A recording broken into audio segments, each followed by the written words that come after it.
The particular judgment is the personal encounter of the soul with God immediately after death.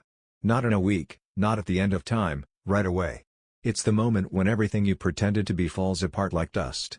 Masks and excuses disappear, and the truth about your life stands before you in a light that cannot be deceived. Before God, your soul is completely naked. You cannot hide a single deed, a single word, a single intention. And then you will see clearly, whether you loved God and people, or whether you love it only yourself. Because God does not look at appearances, religious decorations, or the good impression you make on the world. He looks at the heart, at its daily choices. Love for God is not a warm feeling during prayer. Love for God is obedience to His word. It is putting His will above your own comfort, sin, and pride.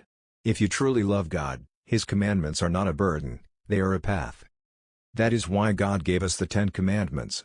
Not as a limitation, but as protection. They are the boundary between good and evil. The foundation on which we will be judged. If you knowingly broke them without remorse, you cut yourself off from God. If you fought to be faithful, even while falling, you lived in His light. And love for people? It is not simply being nice. It is not hurting others. It is forgiving despite wounds. It is caring for a person's good, even when they are difficult or ungrateful. It is choosing good where it would be easiest to repay with evil. This is why the particular judgment is so sharp. Because there you will see every later, every I don't feel like it, every it's nothing big. You will see every moment when you knew what was right but chose comfort or sin.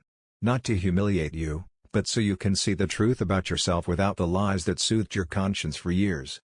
And then something obvious happens, the soul goes where it belongs. If it loved, it goes to God. If it needs purification, it chooses purgatory. If it lived without God, it departs from Him on its own. It is not God who rejects a person. It is the person who rejects God by the way they live.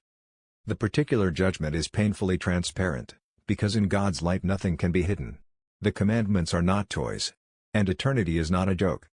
And that is why right now you are deciding what you will be judged by, love or selfishness, faithfulness or rebellion, truth or lies. Because God is love, and that love will show you the truth about your heart. If this channel has been a spiritual support for you, please subscribe. Which part touched you the most today? Write in the comments.